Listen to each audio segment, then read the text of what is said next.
കുഞ്ഞുങ്ങൾ വഴിതെറ്റി പല വഴിയിലും ബീച്ചിലും കടപ്പുറത്തും അങ്ങനെയൊക്കെ അവരാനന്ദമായിട്ട് മുന്നോട്ട് പോകുമ്പോൾ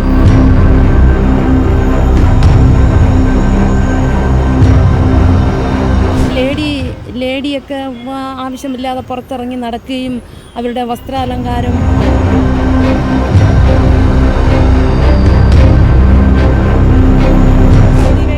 ചെയ്യുന്ന കണക്ക് തൂക്കിക്കൊല്ലി അങ്ങനെ ചെയ്താൽ പേടിയാണ് മനുഷ്യർക്ക്. പിന്നെ അവിടെ നിന്ന് ആഹാരമൊക്കെ കിട്ടി ഇറച്ചിയൊക്കെ തിന്ന് കൊഴുത്ത് വീണ്ടും വന്ന് ആൾക്കാരെ കൊന്നിട്ട് അവരെ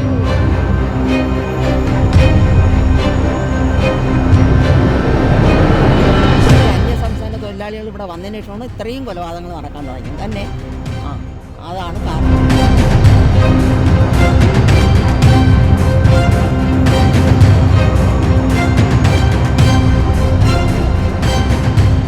നമുക്കറിയാം, ഇന്ന് നമ്മൾ TV തുറന്നാൽ മിനിമം ഒരു വാർത്തയെങ്കിലും കൊലപാതകത്തെ പറ്റിയുള്ളതായിരിക്കും.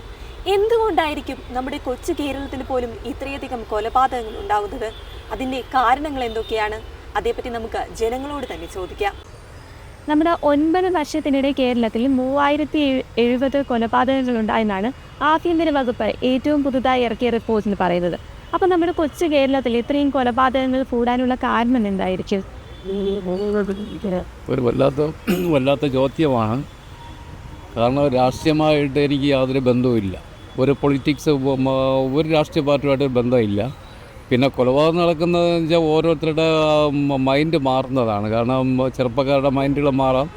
അവർ ചിലപ്പോൾ ഡ്രഗ്സ് കഴിക്കുന്നുണ്ടായിരിക്കാം, അല്ലെങ്കിൽ മറ്റു ഏതെങ്കിലും ദുശ്ശീലങ്ങൾ ഉള്ളതുകൊണ്ടായിരിക്കാം. പക്ഷേ ചെറുപ്പക്കാർക്ക് പെട്ടെന്ന് വൈരാഗ്യങ്ങളുണ്ടാവും.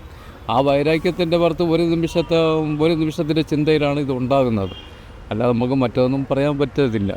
ഇല്ല, നമ്മൾ വളരെ ശ്രദ്ധിക്കേണ്ടതും നമ്മൾ അതിനെക്കുറിച്ച് കൂടുതൽ ചിന്തിക്കേണ്ടതും കാര്യങ്ങളാണ്. ഒന്നാമത്തെ കാര്യം, പെട്ടെന്ന് നമ്മൾ ഒരു തലത്തിൽ ചിന്തിക്കുമ്പോഴത്തേക്ക് സമ്മർദ്ദങ്ങളാണ്, മനുഷ്യരിൽ കൂടി വരുന്ന സമ്മർദ്ദങ്ങൾ ഇതിന് വളരെ വലിയൊരു ഭാഗം ആവുന്നുണ്ട്. അതുപോലെ തന്നെ യുവാക്കളിൽ ഇത് കണ്ടുവരുന്നു. കൂടുതലും നമ്മളിപ്പോൾ കാണുന്നത് ഈ ജെൻസി എന്ന് പറയുന്നത്, അഥവാ ഒരു 25-30 വയസ്സിന് താഴെയുള്ളവരാണ് ഇതിൻ്റെ കൂടുതലും നമ്മളിതിൽ കണ്ണികളായി കണ്ടുവരുന്നത്. പല ഡൈവേർഷൻസ് എത്തി വരുന്നത്. അതിനകത്ത് ഡ്രഗ്സ്, ഇങ്ങനെയുള്ള കാര്യങ്ങൾ, ഇമ്മോറലായിട്ടുള്ള പല കാര്യങ്ങളും നമ്മൾ ഒരു കുറച്ച് കാലം മുന്നേ കേട്ടുകേഴി പോലും ഇല്ലാത്ത കാര്യങ്ങൾ ഇപ്പോൾ കേൾക്കുന്നതിന് കാരണങ്ങൾ പുതിയ തലമുറ അവർ വളർന്നു വരുന്ന സാഹചര്യം, യുവാക്കളിലാണെങ്കിൽ സാമ്പത്തികമായ പ്രശ്നങ്ങൾ ഇതിന് കാരണമാകുന്നുണ്ട്. അപ്പോൾ ഈ ഫാമിലിയിൽ വരുന്ന ഈ ക്രൈസിസ് കൂടുതലായിട്ടും വീണ്ടും ഡ്രഗ്സിലേക്ക് നയിക്കുകയും പിന്നെ അത് ലിമിറ്റില്ലാതെ എന്തെന്നില്ലാത്തൊരു തലത്തിലേക്ക് ഇവരെ കൊണ്ടെത്തിക്കുകയൊക്കെയാണ് ചെയ്യുന്നത്. അപ്പോൾ ഇനി തുടങ്ങുകയാണെങ്കിൽ നമ്മൾ ഇതിനൊരു പുനരാവിഷ്കാരണം നമ്മൾ ചെയ്യുക എന്ന് പറഞ്ഞാൽ അത് സ്കൂൾ തലങ്ങളിൽ നിന്ന് തന്നെ വീണ്ടും നമ്മളെയൊക്കെ പണ്ട് അടിച്ചും പറഞ്ഞുമൊക്കെ വളർത്തിയതുപോലെ തന്നെ ഈ വരുന്ന തലമുറയ്ക്കും ആ പാഠങ്ങൾ നമ്മൾ തിരിച്ചു കൊണ്ടുവരണം. സാർമാർ വടിയെടുക്കണം. ഇപ്പോഴത്തെ സാഹചര്യം അനുസരിച്ചിട്ടായിരിക്കും അവരുടെ ഫോണും അങ്ങനെയൊക്കെ ആയിരിക്കുമെന്ന് തോന്നുന്നു. അത് പറയാൻ പറ്റില്ല. അത് ഇവിടുത്തെ പോലീസിൻ്റെ ഭാഗമോ അല്ലെങ്കിൽ ഇവിടുത്തെ മറ്റുള്ളവരുടെ ഭാഗമൊക്കെ പിന്നെ കറക്റ്റ് ചെയ്യാൻ പറ്റും. രാഷ്ട്രീയ സ്വാധീനം കൊണ്ട് ചെയ്യുന്ന അങ്ങനെ ആയിരിക്കും. രാഷ്ട്രീയ കാരണങ്ങളുണ്ട്, പിന്നെ മയക്കുമരുന്നിൻ്റെ മദ്യത്തിൻ്റെ സ്വാധീനം, പിന്നെ വ്യക്തിവിരോധം, പല കാരണങ്ങളുണ്ട്. നമ്മൾ എന്ത് ക്രൈം ചെയ്താലും അതിന് നമ്മളെ നിയമം എത്രയും പെട്ടെന്ന് അവരെ റിലീസാക്കുന്നുണ്ട്. ജയിലിൽ പോയാലും ശരി, ഇനിയിപ്പോൾ എന്ത് ക്രൈം ചെയ്താലും, ഇനി കൊലപാതകം തന്നെയല്ല, എന്ത് ക്രൈം ചെയ്താലും നിയമത്തിൻ്റെ അപാകത കുറേ മാറ്റം വന്നാൽ അല്ലെങ്കിൽ ശക്തമാക്കി കഴിഞ്ഞാൽ പേടിയുണ്ടാവും. പുറം രാജ്യങ്ങളിലൊക്കെ കണ്ടിട്ടില്ലേ?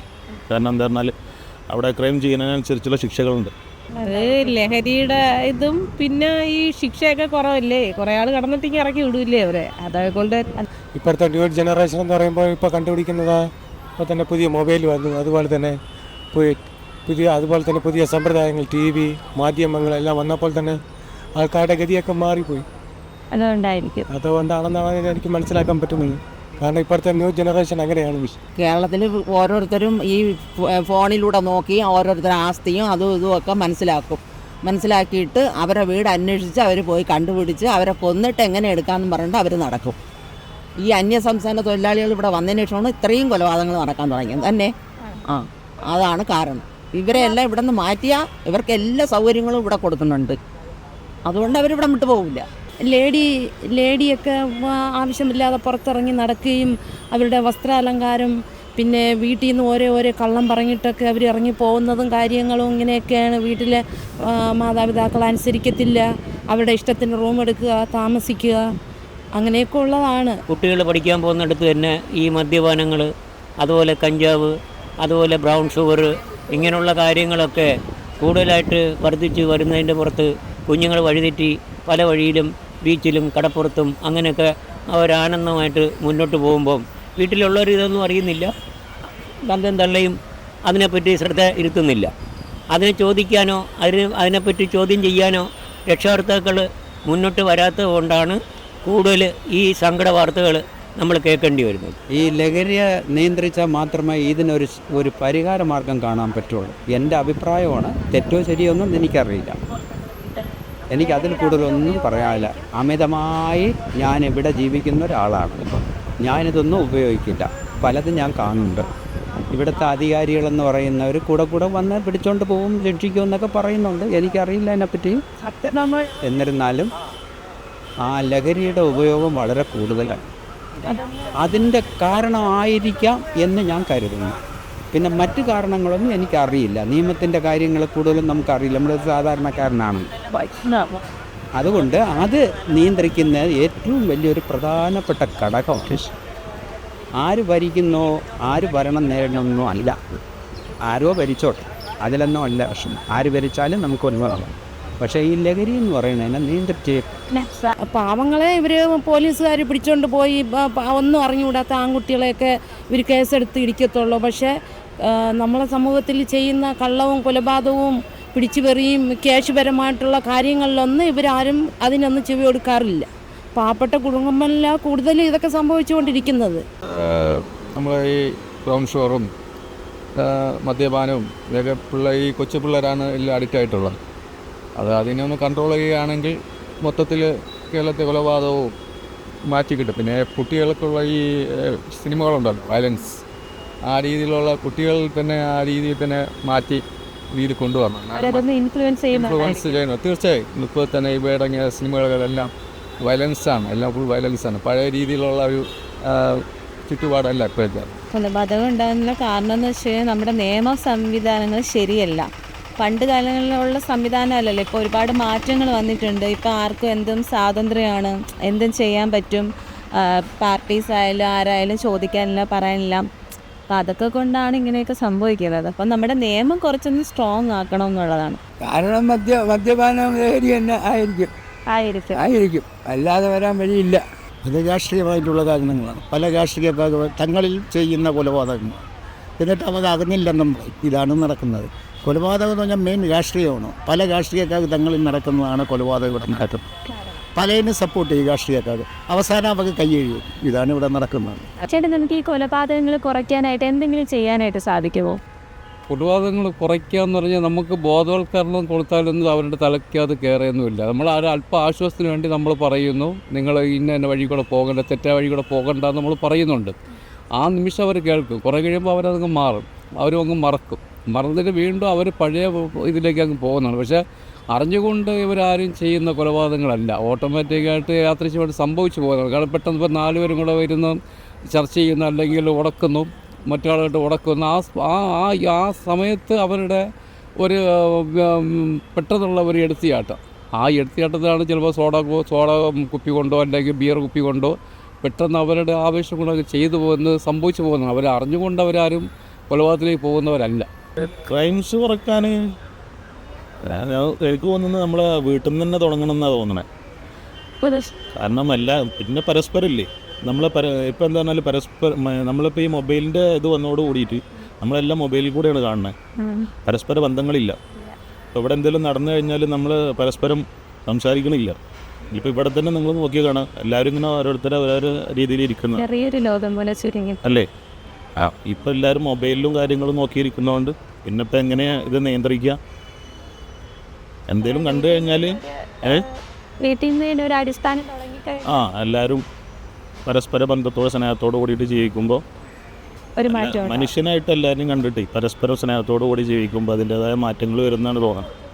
കാരണം ഇപ്പം എന്താ പറഞ്ഞാൽ എല്ലാവരും മതങ്ങളിലേക്ക് ചുരുങ്ങുക, രാഷ്ട്രീയങ്ങളിലേക്ക് ചുരുങ്ങുക, രാഷ്ട്രീയ പാർട്ടികളിലേക്ക് ചുരുങ്ങും. അതൊന്നല്ലാതെ അതെല്ലാം വേണം. പക്ഷെ എന്താ പറഞ്ഞാൽ അതൊക്കെ ഒരു ആ സമയങ്ങളിലല്ലാതെ ബാക്കിയുള്ള സമയങ്ങളിലൊക്കെ മനുഷ്യനായി കണ്ടിട്ട് എല്ലാവരും ഒരുമിച്ച് ജീവിക്കുകയാണെങ്കിൽ പല രീതിയിലും ഈ ക്രൈമൊക്കെ കുറക്കാൻ കഴിയുന്നതാണ്. ആൾക്കാരെ ബോധവൽക്കരിക്കണം, ലഹരിക്കുള്ള ഇതൊക്കെ കുറച്ച് വരണം. പിന്നെ സർക്കാർ ഇതൊക്കെ മാറ്റണം, ഈ നിയമങ്ങളും മാറ്റം വരണം. കുറച്ചുകൂടെ ശക്തമായ നിയമം വരണം എന്ന് വെച്ചാൽ സൗദിയിലേക്ക് ചെയ്യുന്ന കണക്ക് തൂക്കിക്കൊല്ലി അങ്ങനെ ചെയ്താൽ പേടിയാണ് മനുഷ്യർക്ക്. പിന്നെ അവിടെ ഇരുന്ന് ആഹാരമൊക്കെ കിട്ടി ഇറച്ചിയൊക്കെ തിന്ന് കൊഴുത്ത് വീണ്ടും വന്ന് ആൾക്കാരെ കൊന്നിട്ട് അവരങ്ങ് പോകും. അത്രയും അവർക്ക് പേടിയൊന്നുമില്ല. പേടിയൊന്നുമില്ല. ബഹുമാനവും കാര്യങ്ങളെല്ലാം ഉണ്ട്. ഇപ്പോഴത്തെ തലമുറയ്ക്ക് എന്തോ തോന്നിയിരിക്കുന്നു, ഒന്നുമില്ല. പൊടി കൊച്ചുങ്ങളോട് എന്തെങ്കിലും പറഞ്ഞാലും തിരിച്ചു വന്ന് അടിയെന്നിട്ട് പോകും. അതാണ് ഇപ്പോഴത്തെ തലമുറ.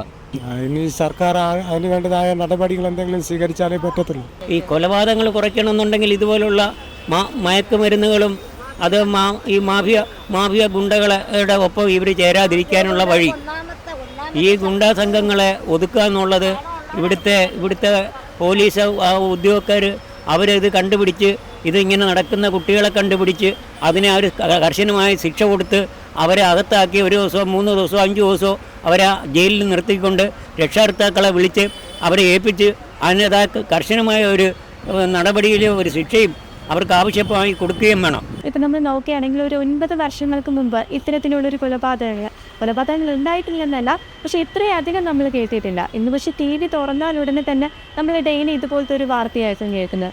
അപ്പോൾ നമ്മുടെ കേരളത്തിലെ ആഭ്യന്തര വകുപ്പ് ഒരു പരാജയമാണെന്ന് തോന്നുന്നുണ്ടോ?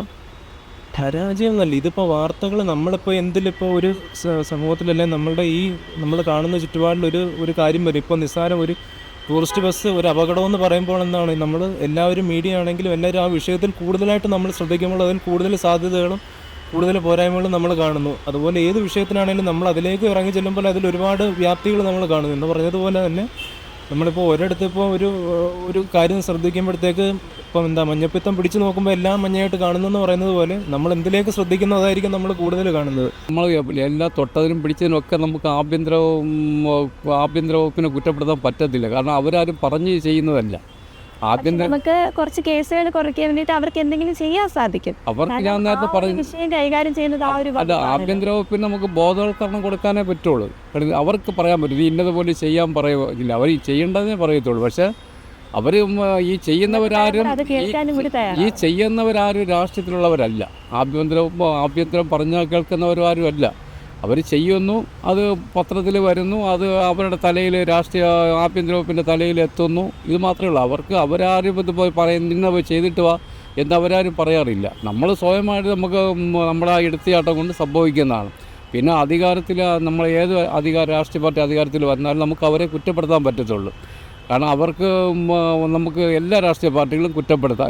പക്ഷെ അവരാരും അറിഞ്ഞുകൊണ്ടല്ലല്ലോ ചെയ്യുന്നത്. അതുകൊണ്ടാണ് ഇനി മാറ്റങ്ങൾ ഉണ്ടാവും. കാരണം ഇപ്പോഴത്തെ ചെറുപ്പക്കാർ കുറച്ചുപേരൊക്കെ മാറിയിട്ടുണ്ട്. ഡ്രഗ്സൊക്കെ ഈ ഇടയ്ക്ക് കർശനമായ നടപടികൾ വന്നതുകൊണ്ട് കുറച്ച് മാറ്റങ്ങൾ വന്നു തുടങ്ങുകയാണ്. ഇനിയിപ്പോൾ ഒരു 10-15 വർഷം കഴിയുമ്പോൾ ഇതൊന്നും കാണത്തില്ല, കൊലപാതകമൊന്നും കാണത്തില്ല. അവരവരുടെ കാര്യങ്ങൾ നോക്കി ജീവിക്കുക, അത്രയേ ഉള്ളൂ. അവരെ കൊണ്ട് പറ്റാത്തൊരു സാഹചര്യം ആയിട്ടുണ്ട്. മറ്റേ അന്യസംസ്ഥാന തൊഴിലാളികൾ പണ്ട് എത്രാമത്തെ അന്യസംസ്ഥാന അവിടുത്തെ ക്രിമിനലുകളാണ് ഇവിടെ വന്ന് പലപ്പോഴും തൊഴിലാളികളായി വേഷം ധരിച്ച് വരുന്നത്. അവരെ പറ്റി ഒന്നും അന്വേഷിക്കുന്നില്ല. പുറത്ത് സംസ്ഥാനങ്ങളിൽ നിന്ന് വരുന്ന ക്രിമിനൽ കൂട്ടത്തോടെ ഇങ്ങ് കേരളത്തിലാണ് ഇപ്പോൾ വരുന്നത്. ഒരു അന്വേഷണമില്ല അവരെ പറ്റി. ഇവിടെ വന്ന് എത്ര കൊലപാതകങ്ങൾ നടത്തിയിട്ടുണ്ട്. ഇങ്ങനെയൊക്കെ പല കാരണങ്ങളുണ്ട്. മറ്റൊന്ന് രാഷ്ട്രീയ പാർട്ടികളുടെ തമ്മിലുള്ള കുടിപ്പകകൾ, അതൊന്ന്. പിന്നെ മദ്യം മയക്ക് വരുന്നു. പിന്നെ വ്യക്തിബന്ധങ്ങളിൽ പഴയതുപോലെ ഉള്ള സ്നേഹമൊന്നുമില്ല ആൾക്കാർ. കുടുംബത്തിലും അതുപോലെ തന്നെ കുടുംബങ്ങളിൽ പഴയ ഒരു സ്നേഹബന്ധമൊന്നുമില്ല. ഇന്നത്തെ ജനറേഷൻ മാറി പറയാം. അത് പൊതുവെ മൊത്തത്തിൽ നിയമം മാറ്റം വരണം. പിന്നെ ആൾക്കാരെ പേടി ഉണ്ടെങ്കിലല്ലേ ഇതൊക്കെ, ഒരു മനസ്സിലൊരു പേടി ഉണ്ടെങ്കിലല്ലേ ഇതിലോട്ട് ഇറങ്ങാതിരിക്കുള്ളൂ. അതിനെപ്പറ്റി എനിക്കറിയാൻ വയ്യ. പക്ഷേ നിയമത്തിൽ എന്തായാലും മാറ്റം വരണം. നിയമങ്ങൾ എന്ന് പറയുമ്പോൾ നിയമത്തിൻ്റെ വഴിക്ക് പോകണം. ആളുകളെ വഴി ചെയ്യാനുള്ളതെല്ലാം ചെയ്യും. ഇപ്പോൾ ഈ സിറ്റിയിൽ തന്നെ ഇരിക്കുന്ന ഈ സിറ്റിയിൽ പോലീസിൻ്റെ കണ്ണുള്ള പല ഭാഗങ്ങളും ഉണ്ട്. ഞാൻ ആരെയും കുറ്റപ്പെടുത്തുന്നതല്ല, അവിടെയും നടക്കുന്നുണ്ട് കച്ചവടം. ഇത് ഈ നാട്ടിലെ വളർന്നു വരുന്ന ചെറുപ്പക്കാരെല്ലാം ഇത് ഉപയോഗിക്കുന്നുണ്ട്. അപ്പോൾ തന്നെ നമുക്കത് ദുഃഖം തോന്നുന്നുണ്ട്. ഈ അച്ഛനും അമ്മയും കഷ്ടപ്പെട്ട് വളർത്തി ഓരോ മനസ്സിനകത്ത് ഓരോന്ന് കണ്ടാണല്ലോ വളർത്തുന്നത്. മകനായിരുന്നാലും മകളായിരുന്നു. അവരിങ്ങനെ പോകുമ്പം മാനസികമായിട്ട് ഇപ്പോൾ നമുക്കൊന്നുമില്ല, എനിക്കൊന്നുമില്ല, എന്നിരുന്നാലും ആ വളർത്തുന്നവരെ ദുഃഖം നമുക്ക് മനസ്സിലാക്കാന്നുള്ളതേ ഉള്ളൂ. കേന്ദ്ര വകുപ്പ് പരാജയമെന്ന് പരാജയമാണ്. തീർച്ചയായും പോലീസ് അതിനനുസരിച്ചുള്ള നടപടികൾ എടുക്കുന്നില്ല എന്ന് തന്നെ പറയാം. പരാജയം തന്നെയാണ്. എല്ലാ വകുപ്പും പരാജയമാണെന്ന് തന്നെ പറയാം. അതിപ്പം പ്രത്യേകിച്ച് ആഭ്യന്തര വകുപ്പ് മാത്രമല്ല, നമ്മുടെ കേരളത്തിലായാലും എല്ലാ വകുപ്പും പരാജയം. അത് കുറച്ചുകൂടെ ഒന്ന് സ്ട്രോങ് ആവണം. അപ്പോൾ സ്ട്രോങ് ആയിട്ടുള്ള അധികാരി വന്നെന്നുള്ളതുകൊണ്ട് മാത്രമല്ല, ഈ അധികാരികളുടെ കൂടെ ഇരിക്കുന്നവരും സ്ട്രോങ് ആവണം. മനസ്സിലായോ? ഇപ്പം നമ്മൾ പ്രധാനമന്ത്രിയെ മാത്രം കുറ്റം പറഞ്ഞിട്ട് കാര്യമില്ല, അവരുടെ കൂടെയുള്ള വിങ്ങും സ്ട്രോങ് ആവണം. അതുപോലെ ഇപ്പം മുഖ്യമന്ത്രിയെ മാത്രം കുറ്റം പറഞ്ഞിട്ട് കാര്യമില്ല, മുഖ്യമന്ത്രിയുടെ കൂടെയുള്ള മന്ത്രിമാരും സഹമന്ത്രിമാരും സ്ട്രോങ് ആവണം. നിയമ സംവിധാനങ്ങൾ സ്ട്രോങ് ആവണം. മനസ്സിലായി? ഇതിലൊരു മാറ്റം ഉണ്ടാവും. ഇതിലൊരു മാറ്റം ഉണ്ടാവും. ഇപ്പോൾ ക്രൈംസ് കൂടുതൽ അറിയുന്നത് ഈ മീഡിയാസും സോഷ്യൽ മീഡിയാസും കാര്യങ്ങളൊക്കെ ഉള്ളതുകൊണ്ട് പണ്ട് മുതലേ ക്രൈംസ് ഉണ്ട്. പക്ഷേ പ്രശ്നം ഇപ്പോൾ നമ്മളെന്താ പറഞ്ഞാൽ എല്ലാ മീഡിയാസും എടുത്തിട്ട് കാണിക്കുന്നുണ്ട്. പണ്ടത് ആരും അറിയുന്നില്ല. അതുകൊണ്ടാണ് പണ്ട് മുതൽ ഈ ഇപ്പോൾ കണ്ടില്ല നമ്മളവിടെ തീവ്രവാദം ഇത് പണ്ടുണ്ട്.